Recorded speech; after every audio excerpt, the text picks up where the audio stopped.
Hello and welcome to Business Today. You're watching our continuing coverage from Davos 2025, and I have with me Mr. Tapan Singhel, the Managing Director and Chief Executive Officer of Bajaj Allianz General Insurance. He's also on the Governors Council of the World Economic Forum. Welcome.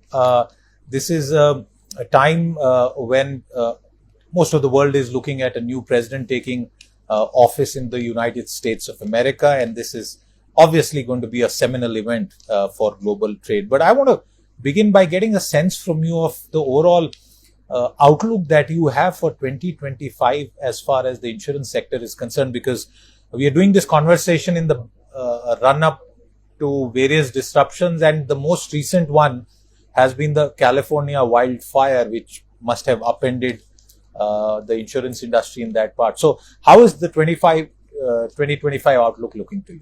So I do not know, Siddharth, if you have seen some video clips going of some famous movie stars not being showed. Yeah. And there are houses being worth $40 million and $50 million.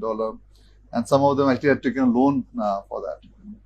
I think the issue with insurance is that it provides a huge societal need. It serves a huge societal need in terms of taking care of when things go wrong. But mostly when things are right, people are not worried about it. And that is a scenario when in US you have 95% penetration of home insurance. It's 95%. India is less than 1%. You can imagine when you have catastrophic losses, how many people, their life savings go down the drain. And somebody at 60, 65, it gets very difficult to again rebuild the whole thing.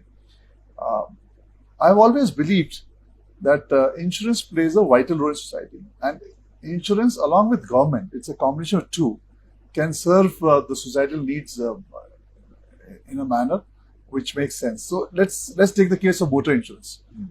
We are aware that in India motor insurance is mandatory, the third party insurance. We also see that if an accident happens due to a motor vehicle, the compensation paid to the victim is commensurate to the loss of livelihood or the income loss. But let us say if the same happens with an aircraft, then it's just about 5 lakhs or something, or a railway, or something. You see the difference in terms of the compensation and the way you look at the SME, MSME in India. It's highly underpenetrated again. The impact of that is that when you have a Uttarakhand flood or a Sikkim flood, those budding entrepreneurs who had dreams of becoming the next big industrial businessmen of India, they go bankrupt. So it serves a very powerful purpose. But the human brain, the way it is wired, they don't look at insurance as something very necessary. But to those very people, since you spoke about how big movie stars didn't have insurance, home insurance in California, when we would talk to these people in India where penetration is low, they would say, they don't have it, so why are you forcing us? What is the trade-off really? There's no need to force anybody. I think the trade-off is the realization that, let us say, if you have worked for 20, 30 years, you build a house and the content in the house, it takes a lot of years of hard work, labor in building things together to be there, your dream house. And depending on how much money you have, your dream house would be, as well. It will be a substantial portion of your wealth creation which you have done. Now, let's say one evening, because of some reason, it gets destroyed. And you have reached like 60, 70. Can you again work that hard to build it up again? If not, it's a question of dignity. And what does it cost? It costs just a cost of a meal with your friends. That's the only cost which is there. So when a home buyer, a new one, takes a home loan, yes, what is the consumer behavior that perhaps prevents him from taking insurance for that asset alongside? I would put it like this, Siddharth. It's a question of conversation. Let's say if somebody has a conversation, the person will take it. Because what does it cost you? About 300 rupees for a cover of more than 1 lakh of rupees? It's insignificant to the amount of money you spend on interest on the loan or the money you spend in trying to buy the property. The cost of insurance is insignificant. So somebody has to show that is insignificant, and something goes wrong and you have taken a loan, and the loan is a substantial part of your earning when you're buying a house for the first time. then how do you repay that? So is there a lack of a regulatory push? Is policy not supporting it? What keeps us? So I would say, let's say US is mandatory that you have a cover, no, which will provide for at least the flood, earthquake part of it when you're taking a house. That's why I say it's government and insurance companies working together. I'll give you a classic case. Health insurance is amazing.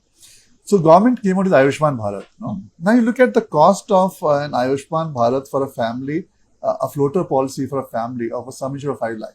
It will cost around 2,000 to 3,000 rupees a year. No? And the same policy when you take on a regular retail basis, the cost would touch about 15,000 or so, which is there. So when you have mass coverages, the cost comes down substantially. The affordability comes down substantially. When you have selected coverage, the cost moves up.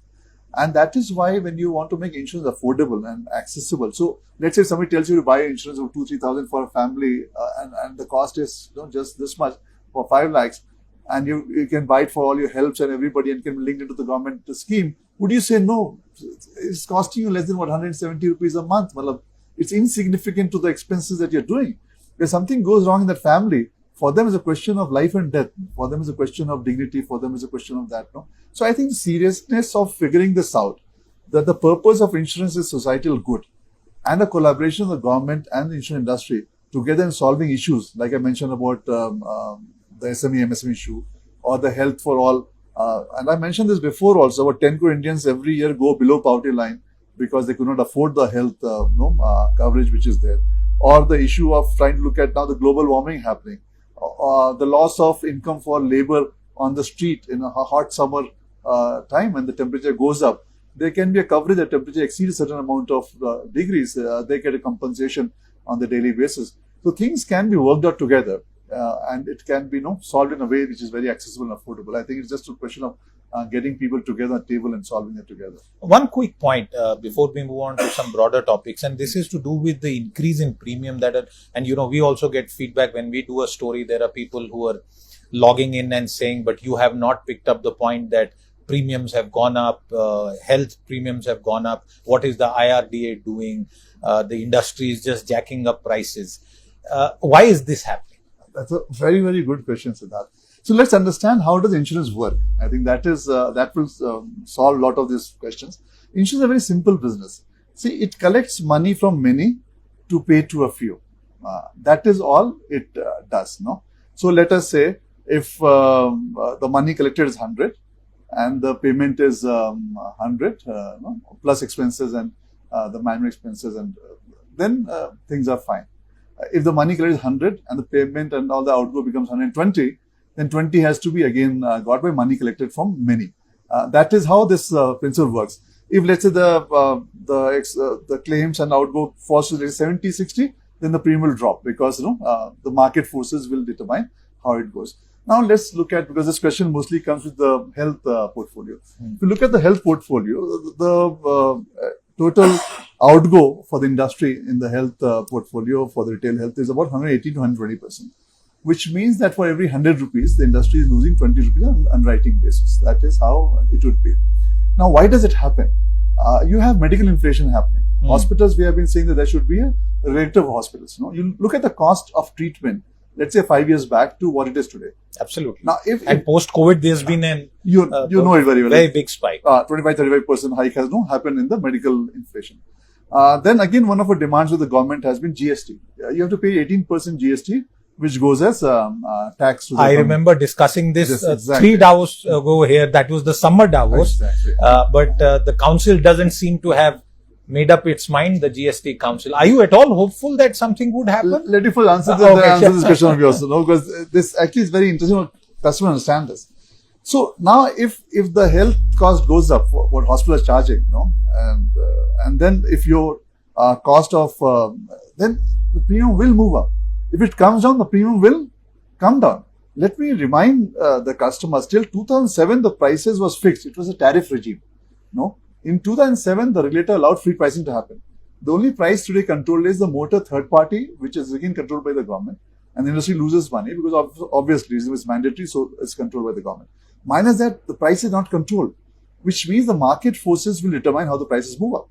The motor average price of motor business, it fell down by about 40 to 50% on the own damage part. The fire portfolio fell down by 50-60%. No, it came down. The health movement is happening because of the reasons that I mentioned to you. So everybody has chipped in. The government has chipped in terms of the GST. They should be looking at lowering down. There should be a regulator for hospital. They should chip in and bring in more transparency. The insurance industry should bring in more transparency in terms of the customer be aware how things are moving. And that is where the claim exchange being set up with the help of government and the industry plugging in. I think would be a very big step in that direction. But obviously, all this put together causes the premium to get high. So if it comes down, the premium will also come down. So it is a moving target. It is not something which just keeps on moving up. I've seen premium comes down also. When the internet came and after that we saw the whole thing about online insurance, and practically can get an insurance within 5 minutes today. I'm not linking the question to that, but the great technology revolution centered around generative AI that is underway. How is that playing out in your view as a CEO of a large company, and what kind of impact do you see it having on businesses across the board? Technology has always excited me. I've always felt technology as something which is such a powerful tool that you can use it for enhancing customer experience or coming out with innovation at a very different level. I have to remind you, Siddharth, I don't know if you had a motor claim before 2001. I don't know if you had one. It would take you about 3-4 months to get a claim. It's unimaginable. Just about 23-24 years back. I don't even know whether it was cashless those days. No, there's no cashless. So you actually had to carry the motor parts to your insurance company branch, and they would actually tick with the photograph and see that all the parts have been submitted before they paid a claim. It was like 3-4 months, and that is it. Now, if you look at because of technology advancements, cashless happen. Today, companies are saying that if an accident happens, you click pictures on the spot, upload it, and money gets transferred to you within 10 minutes time, 15 minutes time. All the machine learning is happening on that. Now look at generative AI. It is completely mind blowing. And just do an experiment when anybody's watching this, or you can do it yourself. Upload any accidented car photograph in ChatGPT or Gemini, and ask them what is the assessment of loss. It actually gives you right now, and what parts are damaged, and also ask them in the city that you're in, where can it be repaired and what will the cost to repair. It'll give it to you. So can you imagine something the insurance industry was building in by machine learning over time? Generative AI is a massive database that they have, is able to throw out estimates of that. And I've also used it in terms of a conversational tool. Let's say you want to learn about any complex insurance, surety bond or something. You ask the question, it answers so beautifully. So you put together underwriting, claims, conversational tool, learning mechanism, chatbots, call centers. It would transform the whole industry completely in the way you see the industry today. Like you said, internet coming in, now you have 3 clicks, 4 clicks purchase of policy, you have claims happening on the spot. Generative AI is going to take to a stage where you can actually have an insurance company, a whole company run with just 50, 100 people. And how is the Indian insurance industry, both the private and the public sector companies sort of preparing for this shift? The beauty of technology and the beauty of innovation is, Siddharth, when somebody starts the ball rolling, others also get to the game, because the differentiator happens to a level that you can't miss out. So one, if as a person in industry, what I would miss out is that if you innovate in 3-4 months, everybody else also would copy that, which manufacturing may take most of the time. But the happiness it gives me, it changes the complete customer experience at a very different level. I remember those times also before 2000, when for travel policy, an agent would come or somebody would come, and the office would be closing, and they would be worried that they would travel and they would not know how to get it done. It was mandatory to have a policy. And today's time, when you just scan the boarding pass and your passport, and you click and your policy gets issued. The next phase is going to be more interesting, more transformative than you imagine. Okay.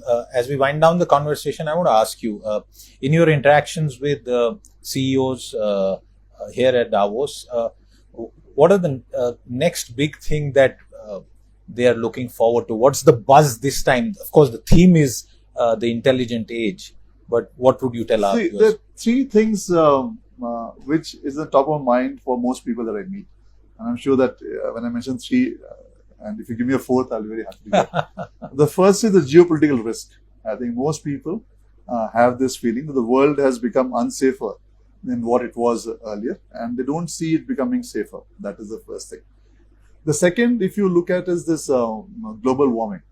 It is no more something that you can ignore. You are having fires, you're having floods, you're having natural catastrophe happening. Is enough being done? I think people are not very sure as to what exactly tangibly it means, though you have ESG, but you're not sure how it is going up and what exactly impact. And third is generative AI. Some people are excited about it, some people are afraid about it. No, some people are thinking of regulating it, some people are thinking it will go out of control. And now you have this quantum computing coming in, and you have those chips coming in, and the multiplayer happening at a huge fold. In fact, the prediction is in a couple of years' time, you'll have unicorns created by single individuals now, companies, So that kind of power is coming to at individual level on plus and minus. So there are three big things if you speak to anybody. It will be in these three buckets that the conversation would typically be happening. So, viewers, I learned a new thing today in this conversation, that there can be single person unicorns. I had heard of one person companies, and that was there's a legal framework for that, but I had not heard of a unicorn that would be possibly be set up and run by one person. But the point that Tapan Singhel here is making is that technology will allow for such a level of intermediation that perhaps the level of human involvement will be very limited. So it's not just augmenting the humans, it's perhaps also replacing humans to a large extent. So this reminds me of whether I have walked this earth a bit before you, Siddharth. I've seen many cycles of this conversation. The first I remember was when computers came in for the first time. Yeah, and we had the union strikes all over. Exactly, that's Siddharth. And people felt that jobs would be gone. So I asked a lot of people this question, that whose job went at that time? And we actually think the only person who lost their job was stenographers. Before that era, you had stenographers. Because everyone started typing as a result, eventually. And you had stenographers. That is gone. But the typist who learned a bit of computers actually started earning 10 times more than what he or she was earning as a typist. So jobs get created. It is how you keep on transforming yourself is the question. Jobs never get lost. I think that's the beauty of over times I've seen every cycle has created more exciting jobs, and people who have been able to take that curve have really moved very fast. Those who did not, some segment of that, yes, they do lose their job. We started with a conversation focused on the insurance sector, but one of India's largest risk managers has ended this conversation with advice on managing risk in your career. Keep retooling yourself, reskilling, and that's how perhaps you can continue to remain relevant. Tapan, thank you very much for that. Always I'm sure my pleasure. a lot of our viewers will appreciate those words of wisdom. With that, it's a wrap on this conversation. We'll continue with our Davos focus. We'll be back. Until then, goodbye.